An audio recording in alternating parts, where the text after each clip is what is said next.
Ingane zakwethu anginibingelele nginamukele-ke ekhasini lami namuhla. Sesithombeni sakho-ke uNjabulo mfokasibiya ondaba singaye.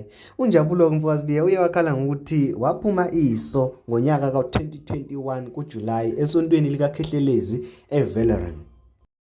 Osekwenzeke umfokasibiya aphakamisa lolu daba oseludala kangaka ukuthi wayenesinqumo nokhehlelezi ukuthi uzomnakekela njengoba ayelimala esontweni lakhe, kodwa manje ubona sengathi ukhehlelezi akasayingeni leyo.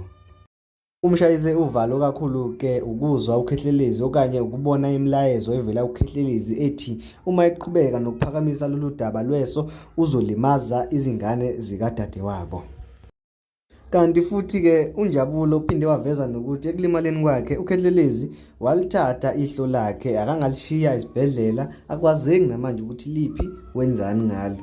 Ngane kwethu, owami umsebenzi bekuwukuthi ngulandise-ke ngalolu daba, okunye nokunye angikwazi. Uzungafakaza-ke wena ukuthi kuthini kwakho.